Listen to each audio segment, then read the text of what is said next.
નમસ્કાર મિત્રો, મારી યુટ્યુબ ચેનલમાં તમારું સ્વાગત છે. આજે આપણે વાત કરવાના છીએ નવાબ મોહમ્મદ ખાનજી અને મરદ મકરાણી સાથેની ઘટના.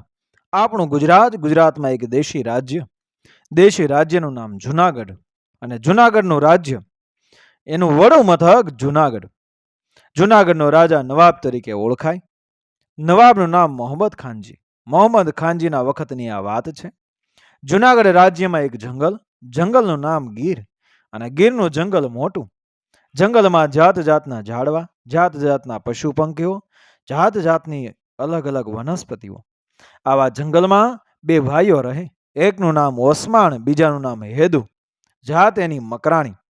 બંને ભાઈઓ બળિયા અને બહાદુર, નીડર અને નિશાનબાજ. બીક જેવી વાત તો એના મનમાં જ નહીં. કોઈથી ડરે નહીં, કોઈથી દબાય નહીં. એમને એમ થયું કે આપણે જંગલના રાજા બની જઈએ, જંગલ આપણા તાબામાં, આપણે જંગલ ઉપર રાજ કરીએ. એને કોઈને પૂછવાનું નહોતું, કોઈની સલાહ લેવાની નહોતી. બંને ભાઈઓએ જંગલમાં એક જાહેરનામું બહાર પાડ્યું. એક હુકમ છોડ્યો કે ગીરના જંગલ ઉપર અમારું રાજ છે, ગીર ઉપર અમારી હકુમત ચાલશે. ગીરમાં જંગલમાં રહેનારા તમામ અમારા તાબેદાર છે. ગીરમાં થતા કજિયા કંકાસ માટે કોઈએ જુનાગઢ જવું નહીં. ન્યાય મેળવવા અમારી પાસે આવવું. અમે નાના નવાબ છીએ. ગીરમાંથી કોઈએ જુનાગઢના નવાબને કરનો એક પૈસો પણ આપવો નહીં. આ અમારો હુકમ છે. હુકમનું પાલન નહીં કરનારને ગોળીથી ઠાર કરવામાં આવશે. દોસ્તો, નાના નવાબનો આવો દમામ ભર્યો હુકમ છૂટ્યો. હુકમ છોડીને બંને ભાઈઓ ખભામાં બંદૂક ભેરવીને ઘોડા ઉપર ચડીને ગીરના જંગલ ઉપર રાજ ભોગવવા માંડ્યા. જુનાગઢ રાજના સરકારી અધિકારીઓ આવે તો બંદૂકથી ઠાર મારી નાખવાનો દમ મારીને કાઢી મૂકે. જોત જોતામાં ઓસમાણ અને હેદુની ગીર ઉપર આણ ફરવા માંડી. મગદૂર નથી કોઈની કે ગીરમાં દાખલ થઈ શકે. મજાલ નથી કોઈની કે ગીરના જંગલની કેડી ઉપર પગ દઈ શકે. વાત પહોંચી નવાબ પાસે. નવાબ સાહેબ મૂંઝાણા. કોઈ રસ્તો સૂઝતો નથી. શું કરવું, કોને કહેવું? મૂંઝવણ વધી પડી. લખાણ કર્યું અંગ્રેજ અમલદારને. લખાણ વાંચી રાજકોટનો અંગ્રેજ અમલદાર પણ અચંબો પામી ગયો. આ તો સત્તા સામે પડકાર કહેવાય. સોરઠ સરકારની સત્તાની અવગણના કહેવાય. તેણે હુકમ છોડ્યો, ગમે તે ભોગે ઓસમાણ અને હેદુ અને તેના મકરાણી સાથીઓને પકડો. સાણ સાવ્યું ગોઠવો, પણ તાકીદે પકડો. બાલ દોસ્તો, દરદ અને દુશ્મનોને ઉગતા ડામો એવી નીતિ જુનાગઢે અપનાવવા વિચાર કર્યો. પણ મરદ મકરાણીઓને પકડે કોણ? બિલાડીની ડોકે ઘંટ કોણ બાંધે? એવો ઘાટ થયો. એક જણ કહે, નવાબ સાહેબ, એક રસ્તો છે. નવાબ સાહેબ કહે, બોલો, શું રસ્તો છે? છેલભાઈને બોલાવો. કોણ છેલભાઈ? છેલશંકર જયકૃષ્ણ દવે, જામનગરનો એક વખતનો પોલીસ વડો. એને આ કામ સોંપો. એ સિવાય કોઈનું આ કામ નથી. કોઈથી ઓસમાણ હેદુ પકડાશે નહીં, કોઈથી ગીરમાં જવાશે નહીં. નવાબની કચેરીમાં બેઠેલા સૌએ વાતમાં સૂર પુરાયો. હા નવાબ સાહેબ, એ વાત ખરી. છેલભાઈ સિવાય કાળજાળ મકરાણીઓને કોઈ મારી શકશે નહીં. નવાબ સાહેબ કહે, તેડાવો છેલશંકરને. નવાબનો હુકમ થતા છેલભાઈની તેડું ગયું. નવાબના હુકમ છેલભાઈ હાજર થયો. પહાડી શરીર, મોટી મોટી આંખો, ભરાવદાર મોઢું, માથે વાંકડી મૂછો. આવા છેલભાઈને જોઈને નવાબે કહ્યું, છેલશંકર, રાજની નોકરી કરશો? છેલભાઈ કહે, હા નવાબ, હા. નવાબ કહે, આજથી તમે જુનાગઢ રાજ્યના પોલીસ વડા. છેલભાઈ કહે, કબૂલ. નવાબ સાહેબ કહે, કબૂલ કરતા પહેલા સવાલ પૂછો? છેલભાઈ કહે, પૂછો. નવાબ સાહેબ કહે, સોરઠ સરકાર સંકળામણમાં છે, માથે મરદ મકરાણીઓની બીક છે. છેલભાઈ કહે, ભલે. નવાબ કહે, છેલશંકર, આ છોકરાના ખેલ નથી. રાત પડે છે ને ઓસમાણ હેદુ ગામડા લૂંટે છે, દિવસ પડે છે ને મારી પાસે પ્રજાની ફરિયાદ આવે છે. છેલભાઈ કહે, હું બંનેને આંખના પલકારામાં પકડી લઈશ. નવાબ કહે, એકલા બે ભાઈઓ નથી, એની સાથે બીજા મકરાણીઓ પણ છે. બધા પાસે બંદૂકો છે, બધા પાસે ઘોડા છે, બધા નિશાનબાજ છે. છેલભાઈ કહે, એની ચિંતા છોડો. હું છું ને, મકરાણીઓ છે. દફેર અને મિયાણીઓને મારીને મેં મારી મર્દાનગી દેખાડી છે. મને મકરાણીઓનો ડર નથી, મને એની બીક નથી. ઓસમાણ અને હેદુને આપની ખિદમતમાં હાજર કરવાનું હું વચન આપું છું. નવાબ કહે, શાબાશ છેલશંકર, જાઓ ફતેહ કરો. એ દિવસથી નવાબની ચિંતા ટળી. તે દિવસથી છેલશંકર રામકૃષ્ણ દવે નામનો જુવાન જુનાગઢનો પોલીસ વડો બન્યો. વાત પહોંચી ગીરના જંગલમાં. કે જુનાગઢના પોલીસ વડા તરીકે છેલભાઈ આવ્યા છે. ઓસમાન ને હેદુ સાવધ થઈ ગયા, કારણ કે જાણતા હતા કે છેલભાઈ એટલે ડાકુઓનો કાળ. ડાકોને જીવતો ના છોડે, શરણે આવે તો ઉગારે, સામે થાય તો મારે, એટલે ગીરમાં સંતાતા ફરવા માંડ્યા. આ બાજુ છેલભાઈએ ફોજ સાબદી કરી, ઘોડા ઉપર પલાણ માંડ્યા, બંદૂકો ખભામાં ભેરવી, ગળામાં કારતૂસના હારડા નાખ્યા અને છેલભાઈ ઉપડ્યા ગીરના જંગલમાં. નાના નવાબ થઈને બેસી ગયેલા બહારવટિયાને એ ઠાર મારવા માટે છેલભાઈ ગીરમાં ઉતર્યા. એવી ખબર બહારવટિયાઓને પડી. શરણે થવું કે સામા થવું એની વિચારણા કરવા લાગ્યા. મકરાણીના બુડ્ડાએ છોકરાઓને સલાહ દીધી કે છેલભાઈ સામે થશો તો મરશો, એ માર્યા વગર છોડશે નહીં. એની નામના મોટી છે, માટે શરણે થઈ જાઓ. જુવાન મકરાણીઓ કહે, ચાચા, મરતા સુધી શરણે નથી થવું, અમે લડી લેશું.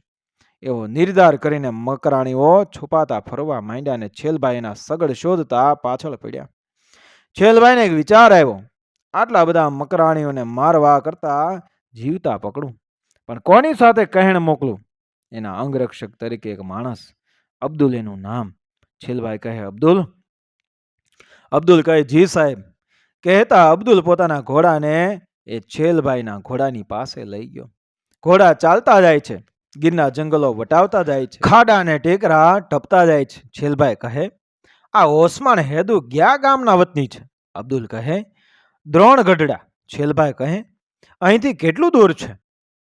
અબ્દુલ કહે, આ ડુંગરની પાછળ જ છે, પણ સાહેબ ગામમાં કોઈ રહેતું નથી, બધા જંગલમાં રહે છે.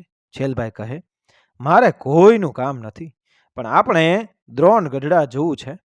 સાહેબનો હુકમ થતા સૌ પડ્યા દ્રોણગઢડા ગામ તરફ. સાંજ પડવા આવી હતી. હરણ ને સસલા પોતાના રહેઠાણ તરફ કૂદતા કૂદતા જઈ રહ્યા હતા. બહારવટિયાની બીકે માણસનો તો નામ જ ન મળે એવો વગડો વેરાન હતો. ઘોર અંધારા ઘૂંટાતા હતા. એવે વખતે જુવાન છેલશંકર મોતને મુઠ્ઠીમાં રાખીને મકરાણીઓના ગામ તરફ જઈ રહ્યો હતો. ઘોર અંધારા ભેદીને ફોજ લઈને છેલભાઈ દ્રોણગઢડા ગામમાં પહોંચ્યા. ગામમાં સૌ સૂઈ ગયા હતા. ગામમાંથી અંધારા ઉતરી ગયા હતા. છેલભાઈ દ્રોણગઢડા ગામમાં પડાવ નાખ્યો.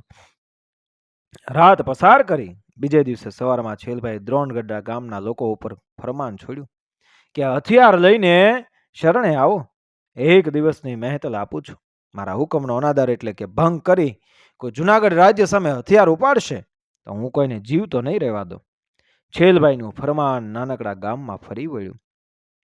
મકરાણીઓ મૂંઝાણા. આ તો ભારે થઈ. છેલભાઈ લીધી વાત છોડશે નહીં, હવે શું કરવું? શું? દ્રોણગઢડાના માણસોએ ઓસમાન હેદુને વાવડ મોકલ્યા. છેલભાઈના હુકમની જાણ કરી. બંને બહારવટિયા દ્રોણગઢડા ગામે આવ્યા. રાતનો વખત છે. ગામના પાદરમાં એક ઘેઘુર વડલો, વડલાને ઓટો બાંધેલો. આ ઓટા ઉપર બંને જણા બેઠા છે. એવે વખતે છેલભાઈએ અબ્દુલને કહ્યું, અબ્દુલ? અબ્દુલ કહે, જી સાહેબ. છેલભાઈ કહે, આપણા હુકમનો જવાબ લેવા તું જા. અબ્દુલ કહે, જેવો હુકમ. અબ્દુલ ખભામાં બંદૂક ભેરવીને ઉપડ્યો.